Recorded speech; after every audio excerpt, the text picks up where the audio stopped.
Hello, and welcome to the Retro Game Club Podcast, Season 7, Episode 11, otherwise known as Checks Notes, Episode 200. And joining me is someone who's been here for all 201 episodes. Remember that episode 0 still counts. It's Rob. Hi. Thank you for podcasting with me, Zach. Yeah, anytime. How's it going? It's been a while. Yeah, it has. It's been going pretty good, been pretty busy. I did have a question for you, actually, up top. Mm-hmm. Why is...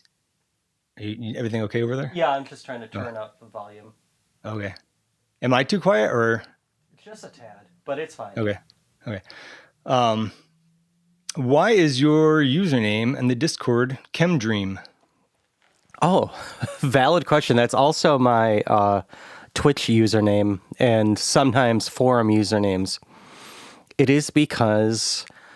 I got on IRC right after I saw the movie Hackers, and listening to the soundtrack got an Underworld song stuck in my head where they say Chemical Dream. Okay. And there were only a certain number of characters in IRC for a handle. And so it turned into Chem Dream. Nice. I like that. So it all goes back to a stupid hacker movie and a very good... It's not a stupid very hacker good movie. Song. It's a good hacker movie. Well, I haven't seen it in... I don't know, 25 years, so maybe it doesn't hold up.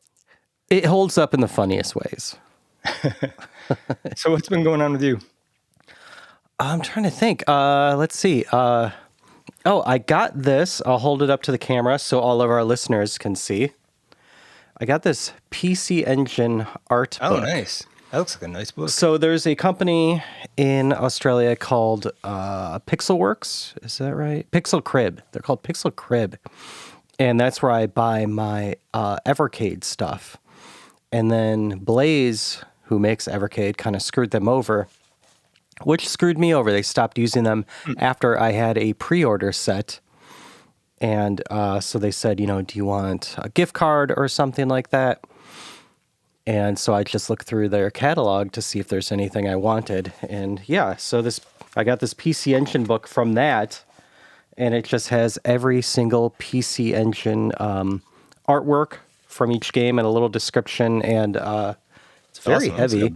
I would say it looks pretty heavy. Yeah, it's back out there. It's heavy and hefty, and it's well made. It's by Bitmap Books, and it has ended up costing me money because I've been flipping through it, while I'm just in front of Netflix or something at night, and any game that says action instead of like RPG, I'm like, well, maybe I can play that one without knowing Japanese. So it's taught me a lot about games I didn't know about that I now watch on eBay, to see if I could get a good deal.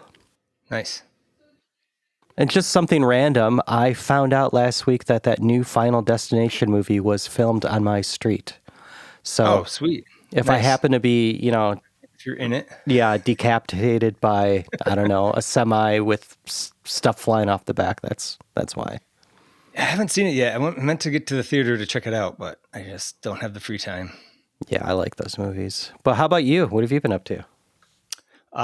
Since the last time I was on, probably like 2 months ago, I've fallen headfirst into the Retro Game Club propaganda machine. I've backed Doodle World 2 through the Kickstarter, Nate Peters' game. I actually backed it before he hosted, but that was since the last time I was on. And it was because Hughes emailed and said that he ran into Nate at, I think it was Midwest Gaming Classic, right? And I also subscribed to Juice.gs after Ken Gagney was on. So I was like, I got to check that out. It's pretty cheap. I think it's like $20 for a year, maybe 30. And it's a very high quality magazine. Yeah, I like it. It's cool. I don't know. I just love the old Apple II stuff. So to me, it's interesting. I think the last time I was on, we were talking about some games up top, and you had properly diagnosed my problem with Ender Magnolia that it had overstayed its welcome, and I guess I just gave up because I stopped playing it after a while. Oh no! Tried to find some. I was probably a boss or two away from finishing it, and I was just like, I don't know. I think I'm just done. And then I picked up Neva, which is made by the same people who made Gris, the GRIS, Spanish for gray. Oh yeah, Yeah, I've heard of that. I haven't played it. Yeah. oh, I love that one. That one's great. And so this is by the same people, and I don't like it as much, but it's pretty good. I spent some time playing Contra 3 and Contra Hardcore. I'd never played Hardcore before. Mm-hmm. It is appropriately named. And then I just haven't had a lot of time to play stuff, and so I haven't had a lot of time to play with my new Switch 2, Mm-hmm. which I wanted to say thanks to your friend Jordan, I guess my friend now too, who helped me secure that. I wasn't actually going to buy one, and he had a. What have you been playing it on? Or sorry, what have you been playing on it? So there was not a whole lot to pick from, but I started with Mario Kart World, and my hands hurt after 2 rounds of playing that. Mm-hmm. I was worried that it was the console, but having played other things on it, it's not. It's the game. I think just having to hold down the accelerator the whole time Okay, yeah. my hands. So I think I can remap it to like maybe a trigger button or something, Mm-hmm. see how that goes. But I resisted the urge to pay for the NSO Plus for a long time. And then they put Wind Waker out on it, and I've been dying to replay it. So I was like, all right, I'm just gonna pay for it. And I love that game. It is so good. And I'm not even that far into it. You get that part where the pirates launch you at the castle, and you lose your sword, and you got to sneak around. Mm-hmm. And it's high anxiety, but I'm loving it. So I have a very expensive Wind Waker machine. Exactly. Right, yeah. I picked one up too. I also got the Pro controller and the GameCube controller. In Australia, for some reason, it was easy to get, and yeah, pretty much the same as you. I got NSO Plus just because my kids started playing retro games on it. So I was like, oh yeah, I'll just share with the family. I resisted it so long that I paid for the Mario 8 DLC because I was like, I'm never. Oh, right. I didn't think about that. I should have that now. Oh, those are great. Hey, you could drive through Sydney in that DLC. Sweet. I'll wave at you. And but I've been replaying.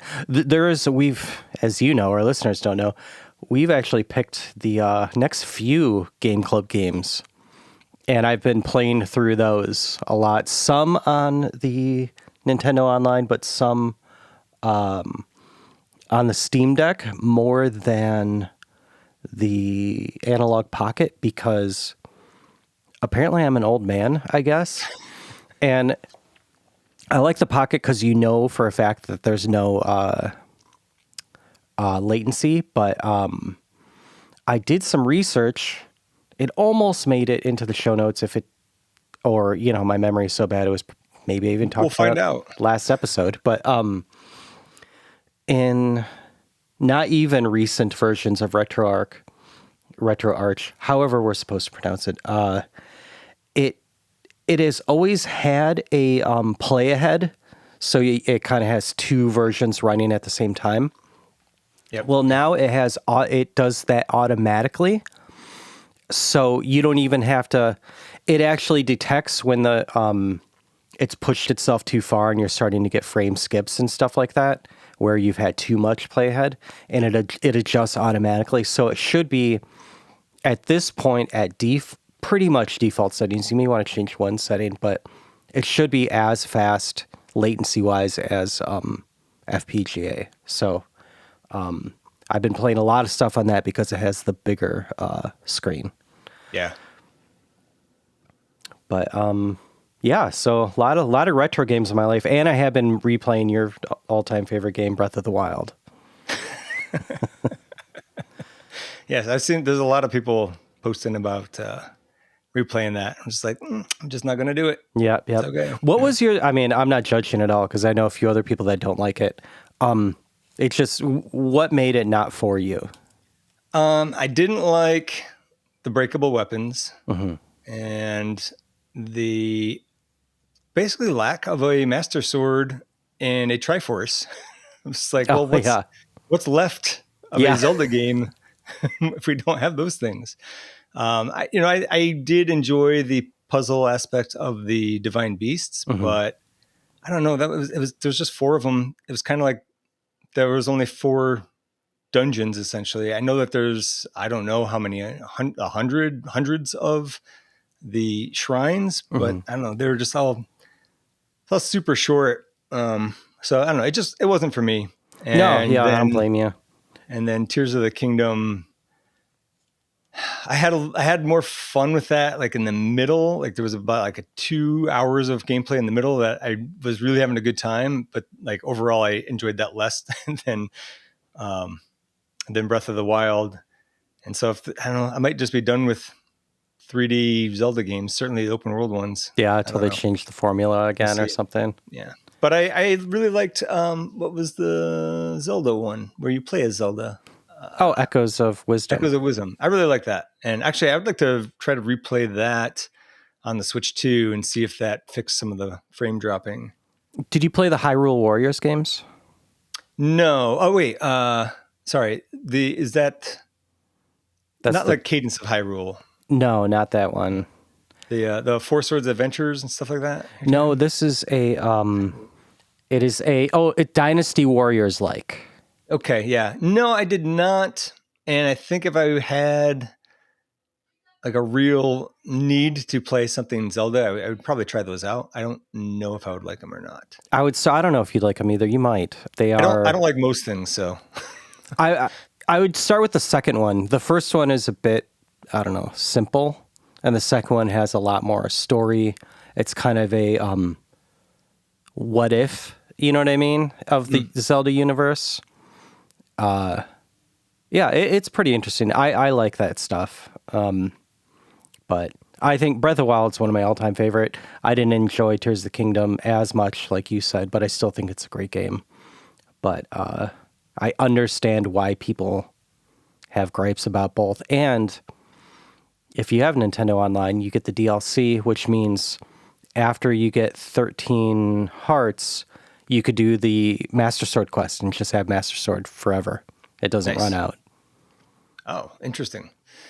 So that could help fix it, but also it doesn't fix the rest that you don't like. Yeah. Well, I was going to say that I do understand why some people do like it because they want something different, and I just want them to keep. I want them to just remake Wind Waker over and over again. Yeah, yeah. I For me, just want the it's same thing. other than the breakable swords, it's the most Zelda-ass Zelda game since the original. You know, it really feels like they just kind of remade the first one in 3D. To me, you know, obviously the dungeons are different and stuff, but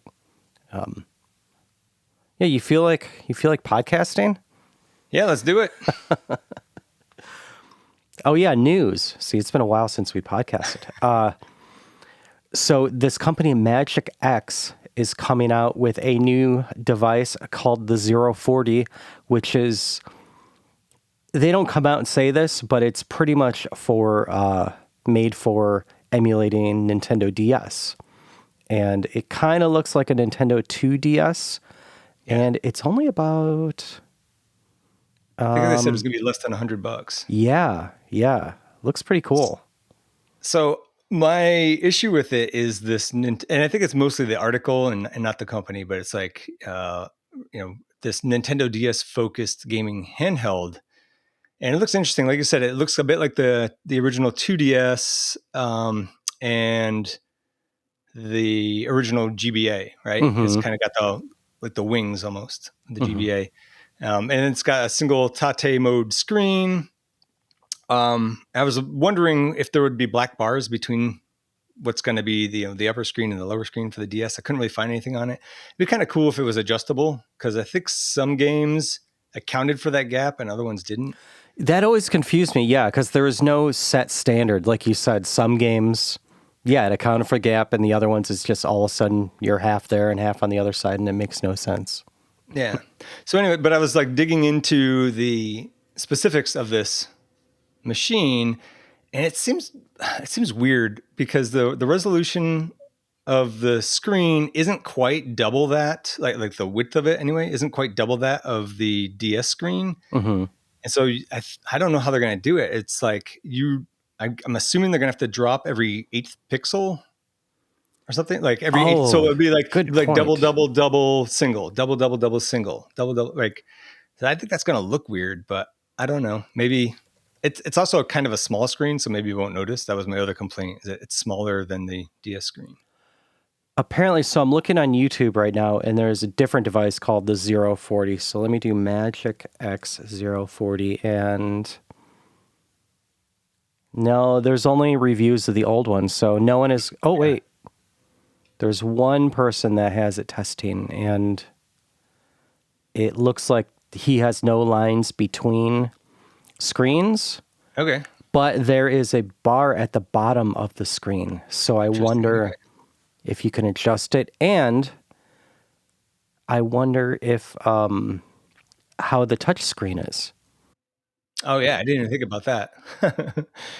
Yeah, it better be touchscreen, or that's gonna be a problem. Yeah, so I'll see. I'll keep an eye on this one. I'm interested in this. Yeah, I think it does. For like less than $100, I would pick it up to, like, if it could emulate Raiden 2, like play the arcade, because that's a Oh, Tate mode game, and yeah, I think that would be cool just for that. that's a really good point. Yeah, yeah, because it's not like it's just a DS emulator on it. It has probably pretty much anything, right? Yeah. Let's see, what else do we have? Commodore 64 gets an HDMI upgrade, which is really cool and really strange. It is pixel perfect, but I can't see if You it's can add. using an FPGA thing to Yeah, mimic the VIC-2 chip. yeah, it's pretty cool how this works.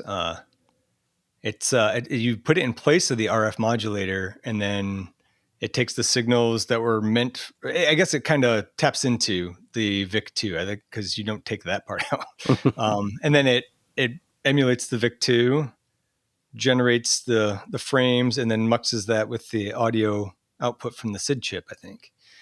So, and it can, like you said, it's pixel perfect, but it can also be configured to have scan lines, it said. So maybe it'll look cool on your Yeah, high yeah. definition television. I But wonder for how much hacking you have to do to your Commodore 64. Meaning, can you just save the RF part that you removed if you ever want to put it back in, or are you forever mangling your C64? Yeah, I didn't see anything about like having to desolder anything. I think it's just like a unit that unplugs, but Hmm. I'm not positive on that. Yeah, yeah. This one's pretty cool, and I can't imagine this being expensive either. $125 Oh, about. that's actually more than I thought it'd be, Yeah, but I guess FPGAs are kind of expensive.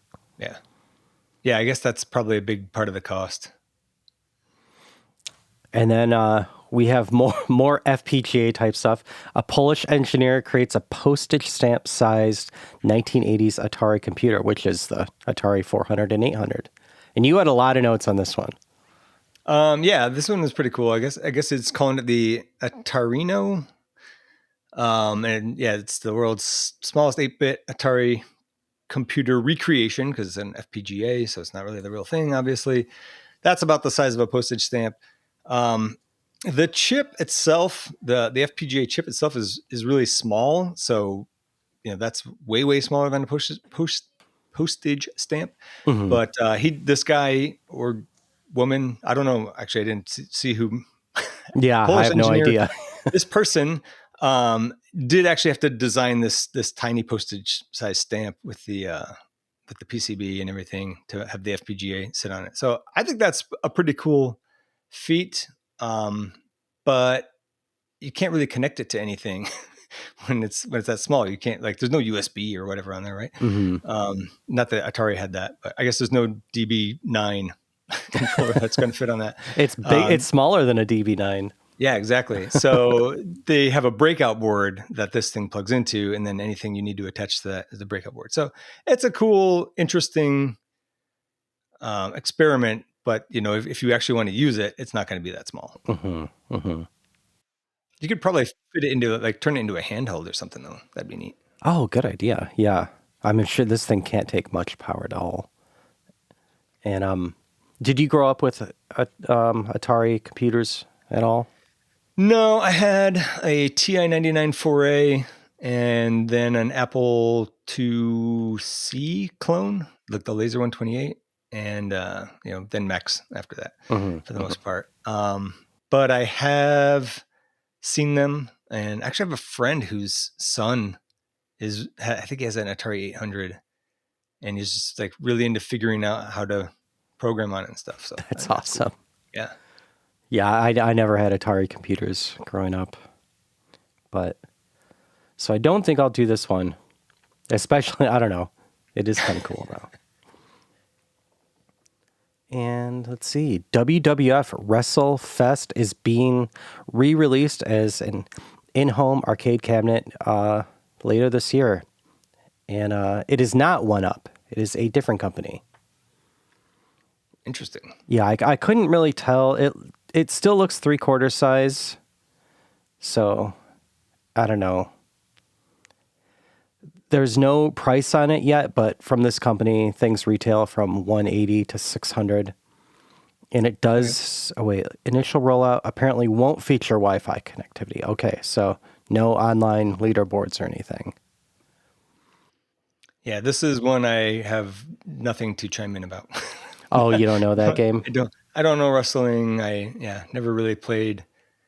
I'm sure there was something on the NES that we played that was wrestling, and I was just forced to play it because that's what my friends were playing. But I did, because Hugh loves wrestling, I did send this to him, and he pointed out something funny, which was the actual website for this thing actually has less information than this article. So if you actually try to find out more, good luck. That's funny. And that is our curated news of the episode. I wanted to say, before I forget, for our topic, we have a link to videos, well, a video that's all stitched together. So I'm saying that now because I always, halfway through the topic, remember to tell people that. So if you would like, pretty soon, pause the podcast, go watch some YouTube videos that we link you to, and then come back. But we do have a topic this week. What's that? I'll try to remember to put it in the show notes. Oh, yeah. But we do have a topic this week. It is Adventures of Super Mario Brothers 3, which is a TV show from, let me go to my show notes. It is a TV show that started on September 8th, 1990, when I was 12.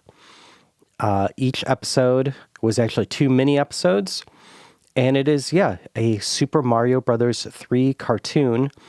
It was created by Andy Hayward, who has been in cartoons since 1976, who's actually the assistant of Joe Barbera from Hanna-Barbera, and he still runs a cartoon studio. He's 76 years old. And let me see. I did have a list of actors and stuff here, but... Oh, me too. Was there any you wanted to, hit on? Because I was going to list all their names, but a lot of them didn't do that much other than... Tracy Moore, who did Peach, was also in Sailor Moon and Care Bears and the Super Mario World cartoon. Right. So, pretty much everybody did the Super Mario World cartoon. That was my first comment. And Tracy Moore, did you say she was Princess Peach? Because I saw Princess Toadstool. And then I was like, is it not Peach? It's same. Yeah, it's interchangeable. Okay. Because I was confused. I had to look into that. And I guess it's always been Peach in Japan, but was localized to Toadstool for some reason in the first Super Mario Brothers. Yeah, that's so, weird. And she also was the voice of Emma Frost and Dark Phoenix in the 90s X-Men cartoon. Oh, wow. Was a little more my speed than Adventures of Super Mario Brothers 3. Off topic, before I forget, speaking of X-Men, will that it's probably a year or 2 years old now, X-Men cartoon that's based off the 90s one, will that be in your podcast? Oh, X-Men 97? It's possible. We could do a it's my podcast. I should know this. MCU adjacent. Yeah. thing on it. Yeah. But anyway, I was just curious about that. But yeah, I had a few other notes about some of the actors. Mario, voiced by Walker Boone, which I thought was just a cool name. But he's had some bit parts in FX2. I don't know if you ever saw that movie. Oh, who was he in that? I don't know. It was just some dude. Oh. Probably like some random thug or something. And I guess he also had a bit part in Darkman 3, Die Darkman Die, which is, we all know, is German for The Darkman The. Tony Rosato as Luigi. He did Saturday Night Live from 1981 to 1982. Like a writer? I think he was a not a feature, but what do they call it? Like one of the supporting actors. Oh, wow. Performers. That's the word I'm looking for. And then and he was the voice of Nemesis in Resident Evil 3 Nemesis. Okay, yeah, I've never played that. I haven't either, but I've like done I've watched a long play, parts of it, just because I was curious about it. And then we talked about Tracy Moore, Harvey Atkin as King Koopa. He did a couple of minor character voices in Heavy Metal. Did you ever see that old cartoon? Yep, that was something every young boy saw. And, but I feel like this is where Jack Black took his inspiration for his King Koopa. Oh, that's an interesting take. Yeah. I feel like it was very similar. And then most of the rest of the cast, I just didn't really have anything to say about, except for Tara Strong as Hop or Iggy Koopa. And she had a huge list of things that she's done, almost none of which that I have seen or am familiar with. But the name was so familiar to me. I was like, why do I know that name? She was the voice of Miss Minutes on the Loki TV show.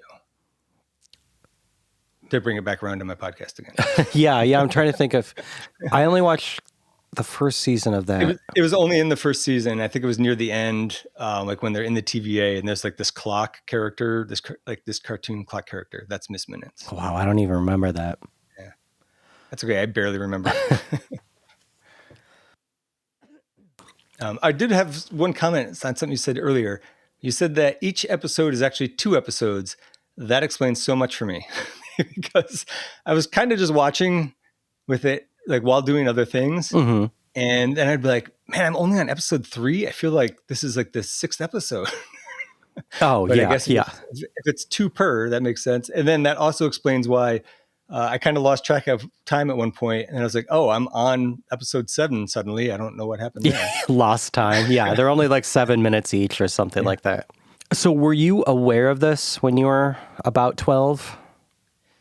I was about a little bit older than 12, but I don't think I was. I knew that there was the original show. What was it? The Super Mario Brothers Super Show, which was also something that didn't really appeal to me. I think I was too old for this by the time it came out. 12 is too old for this too, but I would just consume anything that was Mario. Well, when I was 12, I probably didn't have whatever station this would have been on.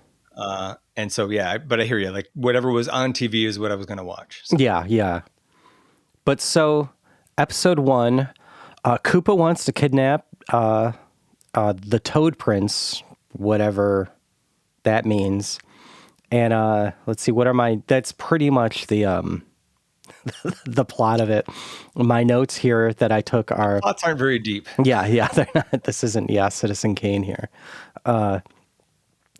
He keeps using magic wands from Super Mario 3. This might be the only time we see all of the wands in one place. I forget. I played Super Mario Brothers 3, and I don't remember if all the wands end up together at the end. Like, I don't think I put it together that they were different wands. They had to be, right? Because it makes sense. Yeah, because it's different powers or whatever. Right? It makes sense. Yeah. And some of the sound effects are straight from the game. A lot of the music is straight from the game, but redone, kind of. Yeah. Like it kind of sounds 8-bit. Yeah, some of it is just ripped straight from the game, but there's some like jazzier remixes here and there. It's weird how like half of it seems totally phoned in, and half of it, like you said, is like a musician actually playing. Yeah, totally. And I also had the boss theme stuck in my head. I better not think about it; it's gonna be stuck in my head like for weeks after this. Yeah. I use it so much. Yeah, our listeners should know that I sent you this topic suggestion. I mean, probably close to a year ago. A long time ago, yeah. And then you asked me about it. And of course, if you listen to this podcast, you'll know my memory sucks. You asked me about it and I was like, what the hell are you talking about? And so way back then I had watched this and then sent it to you. And then because it was so long ago, I had to rewatch it all again. So I had kept the tab open in my browser for that whole time, so that I would remember to look at it at some point. Oh, that's funny. And I was like, when he's ready to record, then I'll start watching. Yeah, because I don't want to rewatch it. I thought it was pretty funny in this episode. It pretty much starts out with the son being a jerk, which is a big part of Super Mario 3. Yep. And this ends up being a theme. So, I wrote these notes, not have seen, the show for, close to 40 years. And so I didn't remember most of it, but the Koopa kids sing this weird song and I was trying to figure out what it sounds like. And then I wrote, I think I figured it out, and She's a Man-Eater by Hall & Oates, but no, that's not it. But it is something where the singer says and then, whatever. It's like, she's a man-eater, but it's something different. So if any listener watches episode 1 of Super Mario 3 Adventures, tell me what you think the Koopa Kids song in this episode sounds like. And I hadn't picked up on it is kind of a theme where in these other episodes, there's almost a Koopa Kids song every time, right? Yeah. There's one I thought was like a legal gray area variation of Michael Jackson's "Beat It." In like the 4th episode, I was like, that sounds really familiar. Yeah, and I should say we're only talking about the first 4 episodes, so it's like the 2 full episodes, but there's 2 episodes in each episode. Yeah, it's hard to say. Oh, great, because I got up to episode 4 and then my next note is episode 7.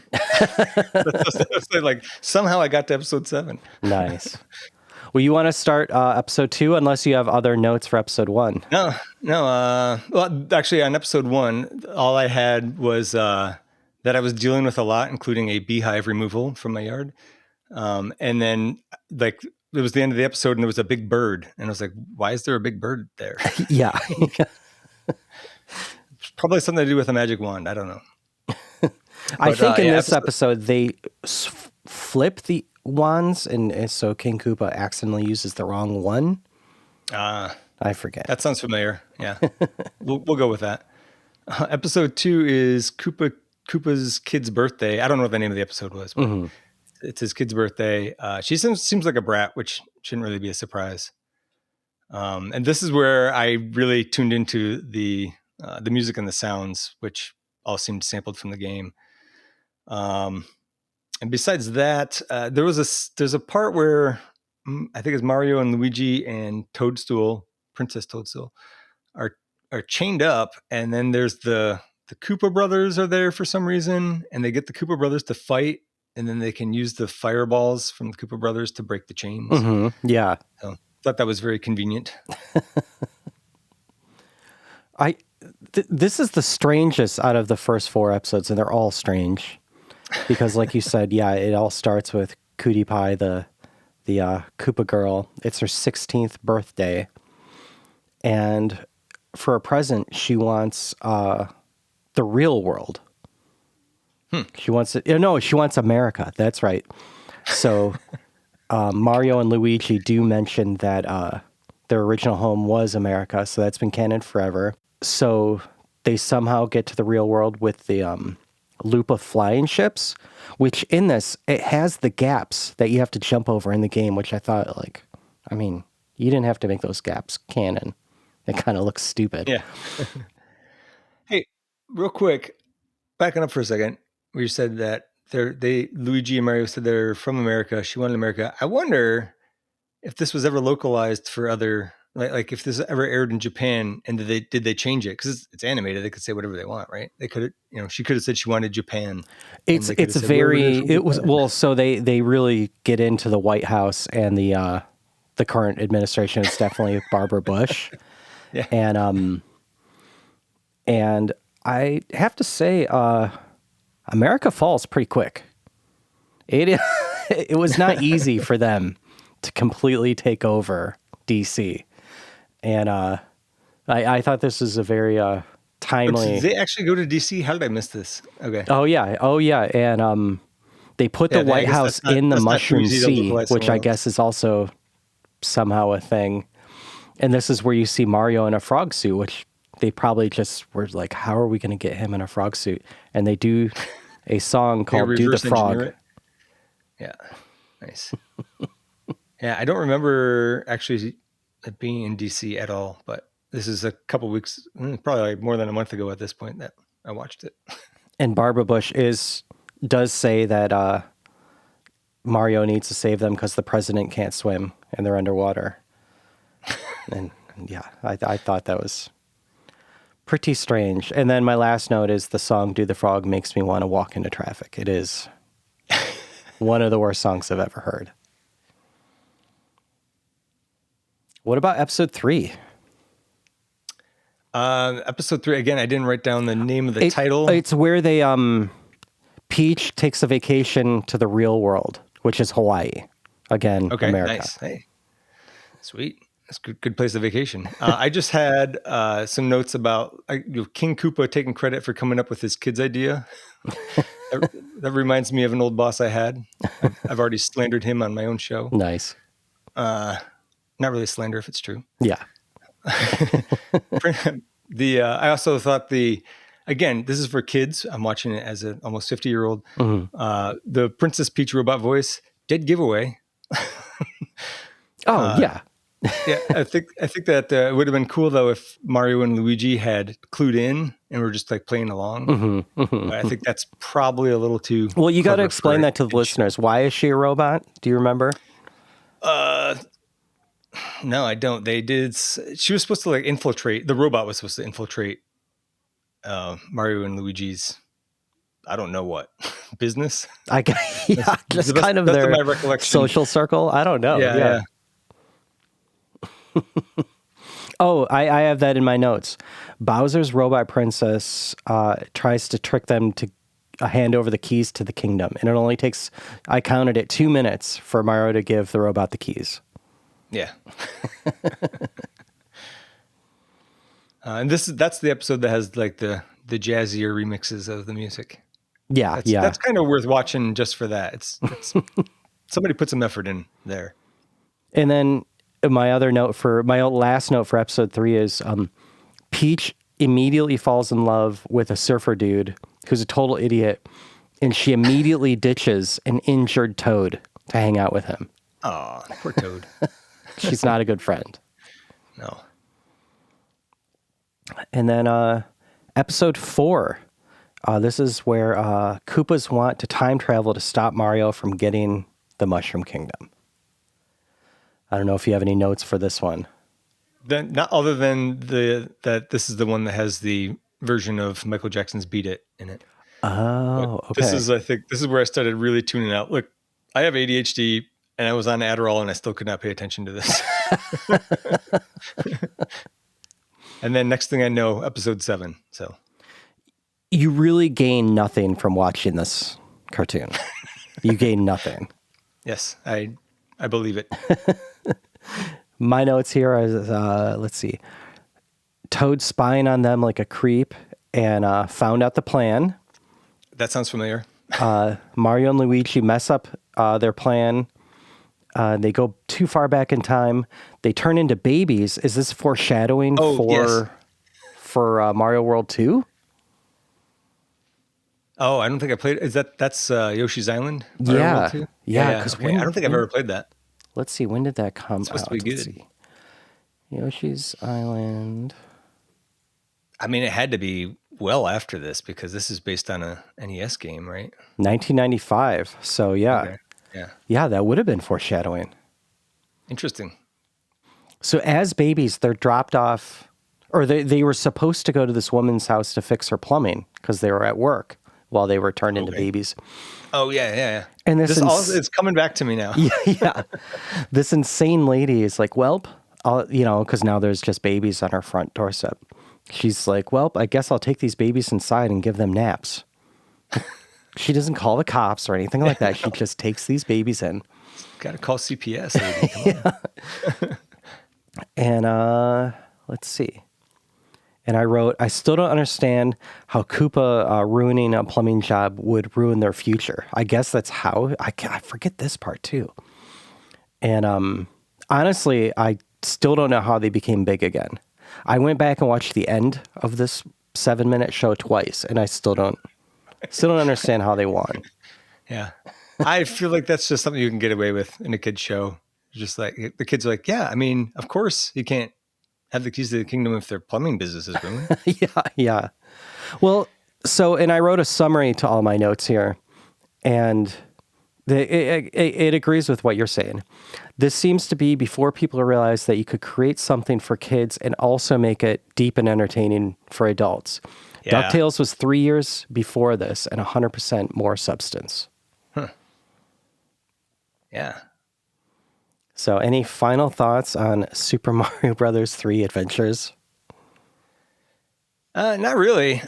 I just had, I was too old then. I'm still too old for it. And it was interesting. I did, it didn't feel like work. Again, I was distracted most of the time, but it's, I think it's worth checking out briefly, at least. If you're sitting there watching it and it's the only thing you're doing, it's not worth it. If that's what you're only spending your time on. No, do it while you're, working on a spreadsheet like I did. Yeah. Or cooking or something. Yeah. Yeah. So you're welcome, everyone, for us bringing that back into your lives. But if you do watch it, and I know I asked our listeners a few questions during that time, please email us. Email at retrogameclub.net. And we have some Game Club. Yeah, I've got a lot more to say here. Okay. Well, why don't you start? I've been doing a lot of talking since I watched that show more than you did. Pick a game to start with and go. All right. Well, I'm going to start with Metal Slug 2. I do have a lot to say about the first one, not so much on the second one. So I'm going to start with Metal Slug 2/X. I tend to like run and gun games, and this was no exception. I did have fun with it. It's I probably played the first Metal Slug in the arcade at some point, but I don't think I ever played Metal Slug 2 or X before. I started with Metal Slug 2. I played it on archive.org. I love them. You can play a lot of stuff online with them. By the way, side note, you can use a USB controller with their website. Mm-hmm. And most games it works on, not like home computer stuff like Apple II, whatever, but arcade games and console games that usually works. The trick is you got to be holding down a button when the emulator starts. Otherwise, it doesn't know that it's connected. Interesting. Forever to figure that out. Yeah, good tip. Anyways, so I played there. Almost immediately, my wife walked in, saw what I was doing, and she's like, "I remember Metal Slug." So wow! Yeah, I was like, "Well, you do? Okay, great." Something I didn't know about her. And what was I saying? Oh, so I think there's some unusual things about this game. I was playing along, and at some point, a baby is crawling around. I don't know what that was about. I was a little concerned with the flag symbol of many of the enemies, which is very close to a swastika. Yeah. I mean, they're the bad guys, so it makes sense, right? Yeah. But I had heard that the slowdown in this game is pretty bad, and it was even worse than I expected. So after I got through the first stage, I switched to Metal Slug X after that. Yeah, so Metal Slug X is Metal Slug 2 on the Metal Slug 3 engine, which is much more efficient and refined, so a lot less slowdown and stuff like that. So I was looking into that, and I'm not positive that I'm correct either, but my reading of it was that they optimized the engine of Metal Slug 2, and then later on that became like the groundwork for Metal Slug 3. Oh, okay, yeah, that might be true. Again, don't come to this podcast for facts. Yeah, that's true. Neither one of us is probably right on that. But that seemed to be the main driving force for Metal Slug X, because it was only like a year later, right, that they put it out. Mm-hmm. So it seems like they were like, "Hey, we're just going to patch this thing," and they do change it around a bit. But yeah. This was obviously SNK. It was in 1998, developed by Takashi Nishiyama who's also known for Moon Patrol, Kung Fu Master, Street Fighter, and Fatal Fury. And his company, Dimps, I think it is, helped code Sonic the Hedgehog, per Wikipedia. So if that part's wrong, because that part sounded strange to me, but that's what Wikipedia says. Then it's fact. Yeah. Like you, I do really like this game. I actually like 2 more than X only because the slowdown helps me. And I'm not good at playing video games. Yeah, the music and the art, and this is the pinnacle of pixel art, right? Yeah. It's a masterpiece. And the music really is fantastic. This next sentence I'm going to say is not a joke. I honestly don't know if some of the levels are racist. Right. If you play the game, you'll kind of see why. And again, that's not a joke. If I'm wrong or right, please email you. You know, I'm here to learn. Email me what you think. And I don't think I've made it past, I saw in your notes you got really far. I don't think I made it past the second level on 1/4. This is a pretty difficult game. It's a game you just want to learn. It's very arcadey. And I watched speedruns, and I had no idea that there were secret prisoners if you shot, certain parts of the level. Yeah. And those prisoners would follow you around and help you fight enemies. Yeah, that was weird. I didn't realize what they were doing until you just now said it. But yes, every once in a while, like a POW would hop out and follow me around. I'm like, I don't know what's he doing. I did want to say, so you primarily played 2? Yeah, I played them both, but I played 2 the most. Yeah. Okay, so I played all the way through X, not because I'm good, just because I could keep hitting the credit button. And there was some parts where I was just, it would have cost me $40 to play through this game. Oh yeah. I did notice though, right off the bat, when I switched to Metal Slug X, it was a different stage 1 boss. And I guess it's different. A lot of the game bosses are laid out differently between the 2 versions. Oh, interesting. And then in the 3rd stage, there's like a mid-stage mini boss. Well, not mini boss so much, but just a mid-stage boss. Mm-hmm. That's the boss from the 1st stage in Metal Slug 2, the plane. Okay. Right. Yeah. Okay. The end of the 1st stage, I think I said that. And then, but now it even drops tanks on you. And then at the end, did you play through that part? Yeah. In X? Okay. Yeah. So when you beat it, did it explode? This is the only boss I saw this happen with. Did it explode into a bunch of coins? And then it made like Super Mario coin noises? I don't think so. I don't remember. If it did, I don't remember. I don't know if I was playing some weird hack or something. It was the only time I saw that happen. It was really weird. Huh. Yeah. I wonder. And then I had to look this up later because I could not figure it out. But there's a countdown timer on the top of the screen. Did you ever figure out what that was for without having to look it up? No, I didn't know what it was for either. So it's the time that you can stay in a specific area. So you can't just like hang out because it's an arcade game, right? They don't want you taking forever on 1/4. Yeah. So the timer starts at 60. It counts down. I think it counts down by 1 every 4 seconds, something like that. And then when the timer reaches 10, supposedly, I never saw this, an alarm will play. And then if it runs out, then all the players will die. I don't think I saw below 56. Oh, really? It resets if you die, and it resets like there's like checkpoints or whatever. So I never saw it go below, high or mid 50s at best.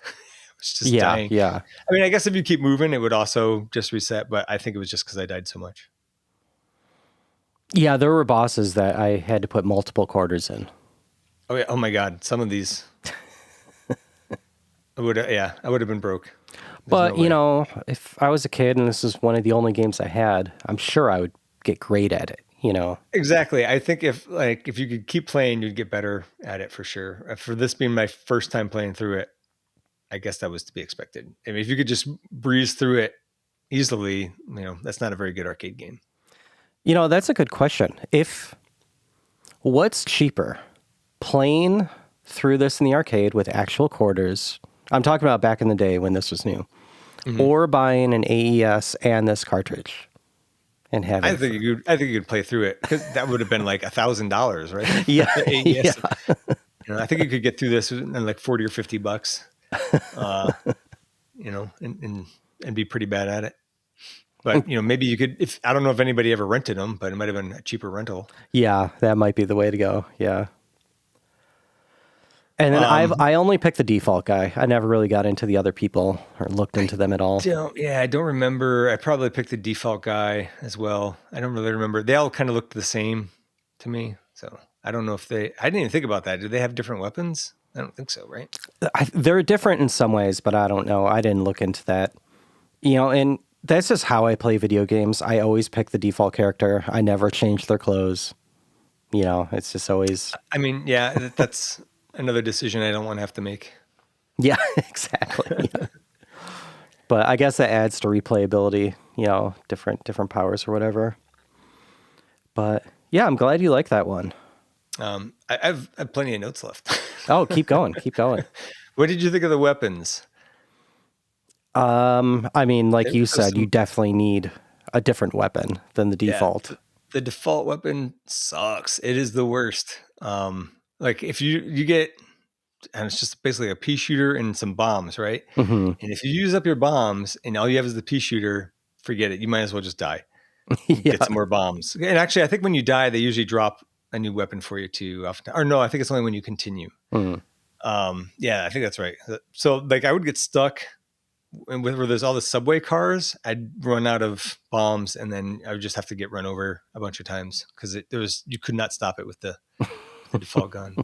But there was some interesting weapons in here. The eye weapon, which is like it's called the Iron Lizard, and it looks like a rocket roller skate or something. It was really weird. I don't know if I got that one. That does not sound familiar. Are you sure you didn't play a hack? No, I'm not. But actually, no, I am sure because I looked that up. I was like, what the hell is the eye weapon? And then I looked up. I was like, okay, yeah, I guess that's what it is. The shotgun, that was pretty cool if you're close range, but it doesn't go all the way across the screen. So not the best weapon to have. Mm-hmm. The chaser weapon, that's basically like a heat seeker. That was great. I do want to hack with just that all the time. Yeah. Because if you can get that and hold on to it, that helps a lot. And then there was this laser I got one time, and it was this super thick laser that just wrecked everything. It was awesome. I didn't get to hold on to it for very long. And then I was like, I gotta get the laser. And the next time I got it, it was super weak and thin. And I guess there's two different kinds of lasers. Oh, strange. Yeah, but I rarely even saw either one of them. And then the only other one I saw was the flame shot, and that one was pretty cool. You can set a lot of things on fire. A lot of good effects. So what about getting in the tank? What did you think about that? So I didn't love that, but it did solve one issue that I have with not being in the tank. And that's you were able, only when you're in a vehicle, can you shoot on a diagonal all the time. Yep. And so like if you're playing normally as just the dude, you can shoot left or right, up or down if you like jump and shoot down, but you can't shoot at an angle. Like it'll do it for a second if you're changing directions, but you can't do it. Like that was super annoying. And so there's like one boss, the submarine boss, it's below you, right? And so you have to just keep jumping and shooting down at it. That was a hassle. I did not care for that. And the tower eating monster too. Yes. Right? Yeah. That one was rough. That was where I really started to die a lot. Yeah. Oh yeah. Me too. Yeah. The tank, you couldn't turn fast enough too. That was my problem with it. Right.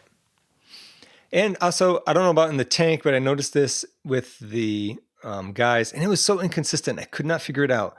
But if you change direction, like you try to change direction and you shoot or throw, particularly when throwing a bomb, if you do that, like I want to turn around and throw a bomb real quick. If I try to do that, half the time it would throw it in the direction I was facing and then turn around.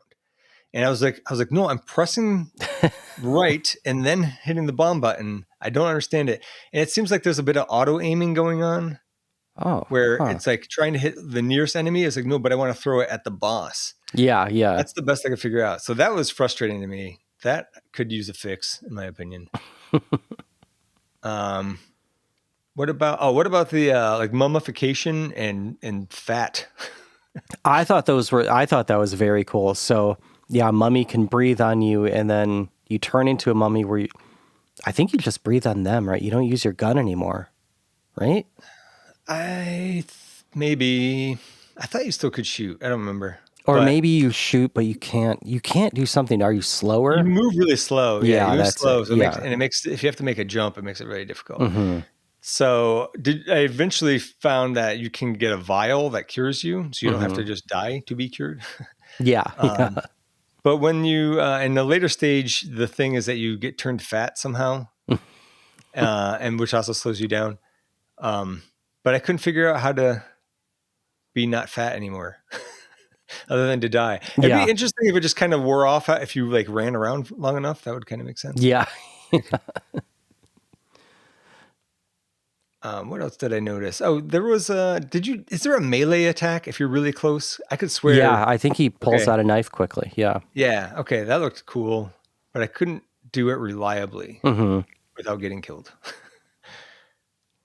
Yeah, because usually when guys are like they throw a lot of enemies at you at once. So if somebody is already that close to you, you're kind of in trouble. Yeah, and then I guess my only other note on it really was, I think it would be improved if you had a boss health meter because a Yep. lot of these things are just bullet sponges. And there's one boss, not even a boss, like a mid-level boss. In the final stage, he changes color after some damage. I think it just goes like 2 or 3 different color changes. That's the only one I noticed that happened with. It was Yep. weird. Same guy, I think, who falls in. I think he whips you with his bullet belt, like the belt of bullets, right? And then when you beat him, he falls in the water and a killer whale eats him. No reason. That was interesting. There's a lot of weird stuff. Oh yeah, and like the final stage where you're fighting the alien UFO, and then the bad guys they join your side, right? They See, team up I with don't you. think I got that far. Oh, okay. I just kept plugging quarters in. I was like, I'm going to keep going. I was having fun. Oh, there was the best part for me. Best part. There was a part. It's probably like the 5th stage, going through like a city, and I blew up a car just as I was jumping on it, and then the car blasted up in the air, and I was standing on it, and I jumped off and threw a bomb into a helicopter and blew that up. And that was the coolest thing. If I could do that kind of thing reliably, this game would be like a 10 out of 10. There are so many sprites and just pieces of art in this game that are so incredible that you only see briefly a lot of times. Yeah, there's a really weird part of one stage with like a suspension bridge, but it's like super wavy, and it's like pushing, I don't remember, like boulders along or something to be in your way. That was a really interesting graphical effect that I had not seen in the Neo Geo before.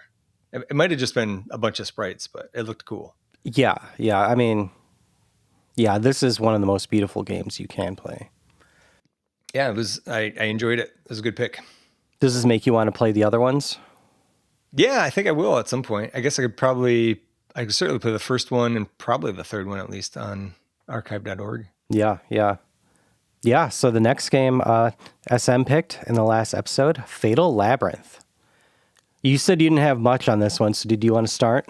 Sure. Yeah, I didn't spend a lot of time on this one. It's not really my thing, but it was interesting. Also, part of the problem was I played this one on archive.org as well, and I found a couple of different, I don't want to say versions, but a couple of different copies of the Genesis ROM that you could play online. But all of them started you in a dungeon. I didn't realize that was not the start of the game. Oh.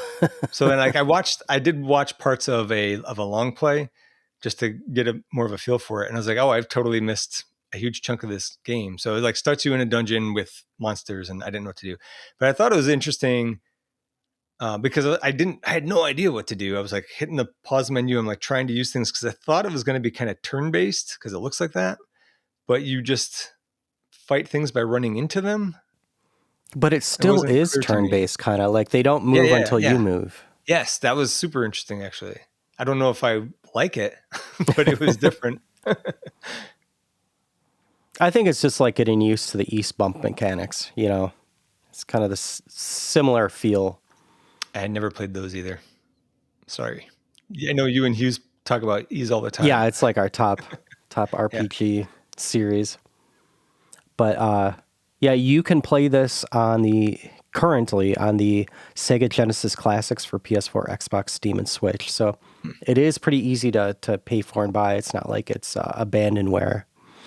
It's developed by Sega, which surprised me. It doesn't feel like a Sega game in 1991. And the designer of this game did Altered Beast right before this, and then went on to help with Sonic 1, 3D Blast, the Jack games, and Uncharted. Wow. Okay. This one's very different from all those games. Yeah, yeah. And by the way, I didn't know until reading these notes, I didn't know Uncharted was actually called Uncharted Frank's Drake's Fortune.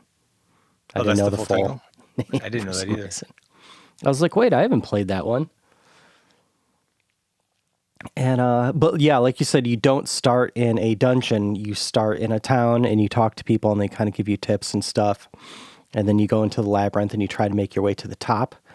The labyrinth is roguelike, and you collect weapons. You could throw them. You can get armor and stuff that regenerates you and other superpowers, rings and whatnot. And the whole point is to make it to the top and kill the beast. Now that you mention that it's a roguelike in the dungeon, I do remember SM saying something about that, I think, when you guys briefly talked about it. But yeah, I was skimming through the long play, and there's no bosses except for the final one. Is that right? Yeah. From what I found, I didn't make it all the way up because I didn't have too much time to play this one, but I did put some time into this, but not a lot. And not as much as I did with Metal Slug. The way the computer moves, where it's you move, then the computer moves, or if you're moving, the computer can move. It did feel like a proto Super Hot. I don't know if you know about that game. Yeah. And right. Yeah, that makes sense. And then my last comment is I did like this game. It kind of snuck in right before the in-your-face era of the 90s, so that's why it probably kind of got forgotten. Right. Wasn't extreme enough. So what would your next game pick be? I am going to go with Mega Man 5. I don't believe you guys have picked any Mega Man games yet, actually. Oh, wow. Yeah. I really like 5. 2 is my favorite still, but this is, I think, is probably maybe my second favorite. What are you going to play it on? I have the collection, the Mega Man collection on Switch, which has 1 through 6 on it. Nice. Yep. I'm going to do Metroid Fusion. That's a great pick. Yeah. I almost picked NES Metroid, and I was like, or maybe Fusion. And I was like, no, I'm going to go a different direction with it. Nice. Good choice. That's one of my top Metroid games.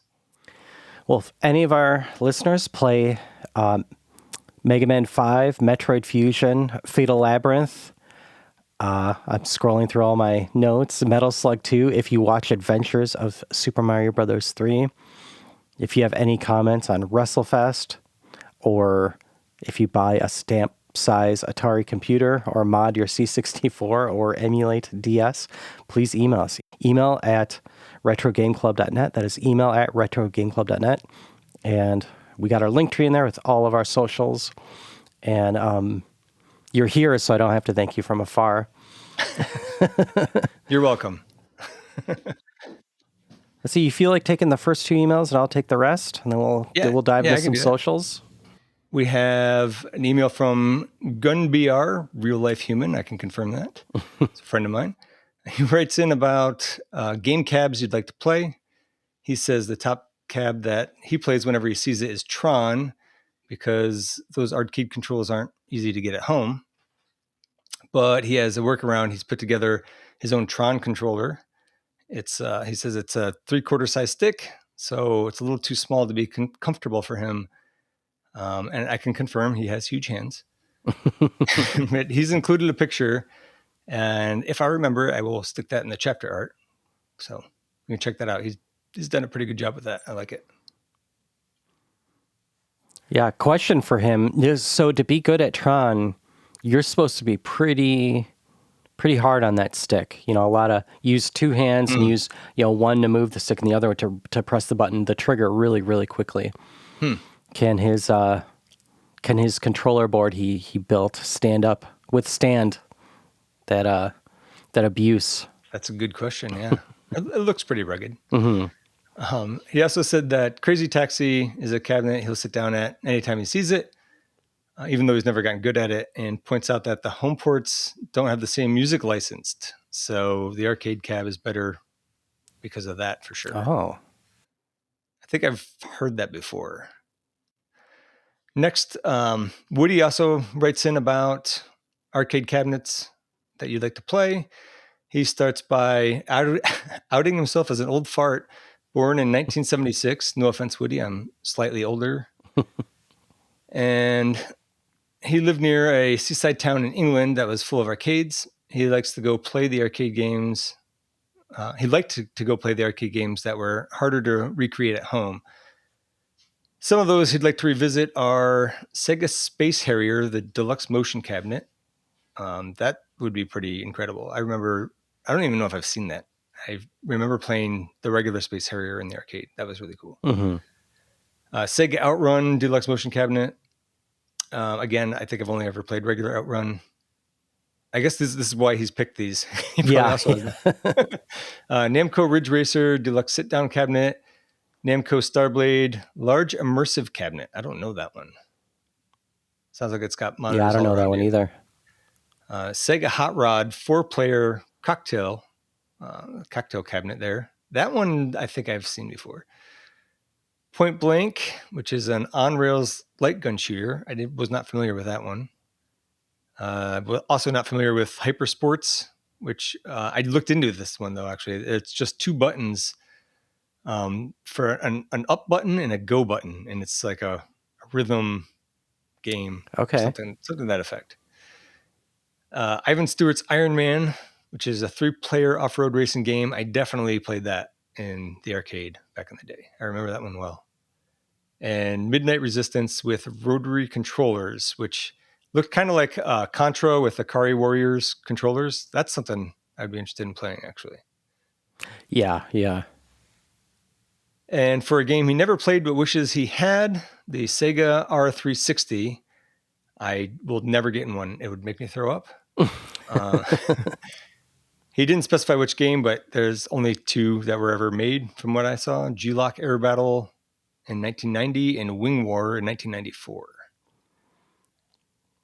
Woody continues, there's a great retro arcade near Manchester in England that he went to once in 2018, and he says it was incredible. It's called Arcade Club, and he thinks it's the biggest retro arcade in Europe, which is the claim that they have on their website. I checked that. They have over 1,000 arcade machines from the 70s, 80s, and 90s. So it does seem like it would be a pretty cool place to go hang out. Yeah. He writes in about Fatal Labyrinth. It's a game he really wanted to like. Treasure of Tarman, a.k.a. Minotaur, was his favorite in television game and maybe top 10 overall. He couldn't get into this one, though. The effects of the items being randomized each time made the game trial and error. And I don't know if I actually realized that happened. And even though it is roguelike. And he says, I realized that once he realizes he once made a game that is just a random trial and error, but he didn't charge money for it. Yes. But he said it is fun chucking unwanted equipment at enemies. And for arcade cabinets, he wished he could play Thayer's Quest, which we just covered. He saw it in arcade once in 1984, but it was 75 cents. So that was a total deal breaker. That was like 3/8 of his entire budget for the trip. And he knows there's a 3DO version, Kingdom the Far Reaches, but always wondered how the arcade version worked. It was kind of like Dragon's Lair, right? Yeah. From what I remember. And Dave writes in, he listened to the latest episode on Memorial Day. It was a nice morning riding on his bike on the seacoast. And Kicks is a game he remembers well, his first arcade in his hometown. It was back in the corner. It was really nice place decked out with, black like carpet and all the latest games, but he always remembered the sound effects sounding really electric in Kicks. He had the home port on 5200 he picked up for a couple dollars, and it was pretty faithful. However, his favorite version is for the Amiga. And that was released in 1989, and it had like psychedelic patterns once you closed off sections, but otherwise played really close to the original. He included a screenshot there too. That I'll put that in the chapter art.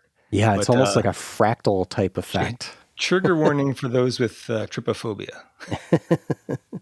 And it also had the weirdest title screen, which he also screenshot. Which, yes, that is it's definitely weird. Some Microsoft Paint type weirdness. Yes, Microsoft Paint, but inspired by like the Mega Man box art. Yes, right? Like for how much it makes sense. Yes, and he never tried the NES version, but he'll check it out. And then Adam writes in, and this is a YouTube comment. He said it's good to see the podcast back up on YouTube. Both those games are some of his favorites. He played Kicks a whole bunch on the 5200 with the trackball, and Tiny Toons quite often on the NES. Great games, and for us to keep it going. And so were we off YouTube for a while? You handle that stuff. I don't even know. Not that I know of. Like we, the podcasts automatically get published there. It's it's audio only. It's just like a freeze frame of the album or the album artwork, the episode artwork. Mm-hmm. But I always check to make sure I post. So I don't know. Maybe it just wasn't popping up in his algorithm or something. Yeah, that definitely could be. But thank you everyone for writing in. A lot of great feedback, and I know it's been a while since we posted an episode. So please keep the emails coming in. Email at retrogameclub.net, and I'll read the first social since it's mine. Even though I've been talking for a while. So No Sort of Gamer Discord had the question of the episode, what arcade cabinet would you like the opportunity to play? And so I wrote a few in here. I wrote Primal Rage 2. I played it once at Galloping Ghost, and it was a lot of fun. And my next two aren't really fair, but I say them anyway. I'd like to go to a BattleTech Center again. I went once, and it was awesome. And, it's a very 90s thing. And I feel like you could almost recreate a BattleTech Center with like a Switch, build out of balsa wood, some BattleTech looking cockpits and just Raspberry Pi type, setups, maybe some controls. That's about lights. Yeah. And my last one was the Halcyon technology from Sega. I don't actually want to play those games again, but I want them to bring that technology back. Was that like the Time Fighter type game? Yeah, that's the one I was thinking of. Yeah, I never played it because it was like $2, and it looked like Dragon's Lair, but in a hologram form. The latency was so bad. Yeah, not fun. It looked cool. It looked very cool. Yeah. So on Discord, we had a bunch of people chime in on this. Starsky says the Star Wars Trilogy arcade. That was one of my grails. When I was collecting arcade cabinets, I wanted one of those. Shinto says Quantum. He's never played it in the arcade, but it's a game that probably really benefits from the trackball plus color vector display. I don't know if I've played that. Yeah, so I never even heard of it. So it looks like you try to capture particles by drawing a path around them using the trackball, which I feel like with a trackpad or a mouse, that would be easy, but trackball to like try to encircle something, I bet you that's a bit of a challenge. Easier than a joystick. But. Yeah. And it says Quantum Recharged was released 2 years ago on Switch and PlayStation and Windows. So nice. I might check that out. Yeah. No Swear Gamer answers his own question saying he'd like to play Galaxy Force, WWF Superstars, and the main event again. For one that he'd like to play for the first time, Tempest, Lucky and Wild, if he had a buddy to play along with, and an old school VR game just to see how bad or good it was. So, there was one, what was the one I was just talking about? And First Kid, that movie, it was like Dactyl Nightmare. Dactyl Nightmare. That was like the first VR game. I don't remember that. It's yeah. Just look up Dactyl Nightmare and you'll see. And actually, there was going to be a sequel to it that got canceled, but yeah, that's very very 90s VR. All I remember is like a flight sim that I played at the water tower in Chicago. Like with VR goggles on. Yeah. Oh, all right, interesting. It was probably 94, 95, something like that. Yeah, that sounds right. So let's see. No Swear Gamer also has a quick story about Tempest. In the 80s and early 90s, his mom took him to Big Boy for their breakfast bar. At a nearby table, there was an older son and mom combination that the son was telling his mom how great Tempest was and how much he would want that cabinet if he could ever get an arcade cabinet. And that was the first he had heard of Tempest. Mm-hmm. And since it didn't have a popular home port, nor did he ever see it in an arcade, even to this day, that's why it makes his list and he wants to play it. But if he had to pick just one, it would be the Discs of Tron environmental cabinet, which he's never seen in person. Those are insane. Yeah. Maybe Gun VR can chime in on that. I bet you he's played it. And Retro Game Dev says the Star Wars arcade sit-down cabinet. It was in one of his late 80s local arcades. And he also says Bump and Jump, which I owned a Star Wars cabinet, not the sit-down one, and it is one of the best arcade games of all time. It still plays amazing. It's still fun, and it doesn't get boring to me. And Bump and Jump is a great answer. It's probably my favorite Intellivision game. It's good on the NES too.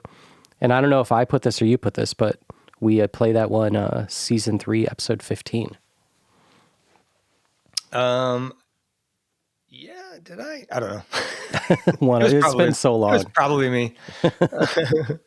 And then regarding a game that should be made into a movie or show, Jess O writes in via Discord saying he's always wanted to see The Dig become an actual movie, which that makes a lot of sense. Mm-hmm. That's LucasArts, right?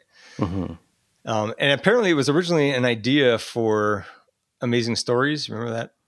Yeah, I love that show. Yeah, it was a great show. I wonder if it holds up. It doesn't. I tried. Oh, no. And regarding Fatal Labyrinth, Dan says that he still plays it on occasion, and it was a wicked dungeon crawler for its time. And our next feedback question is not a question, but a command. Tell us about games or systems you regret selling and why you sold them. Yeah, and so obviously the regret selling part, like they'd be worth a lot now, or you just have nostalgia for them. But the why you sold them is maybe you traded them in for another system, or if there was like a story behind it or something. Again, it's email@retrogameclub.net or Discord or Facebook or wherever Zach checks. My only regret is that my parents gave away my NES and all my games. They probably sold that at a garage sale, got like $10 for it. Yeah, mine did the same too. That was the only system they did that with, though. Yeah. But I have a lot of bad trades and good trades I've already listed, so this might end up being like as long as a topic on the next episode. So people send in your stories. And I think that wraps it up, right? That looks like it. All right. Well, thank you everyone for listening, and see you next time. Take care.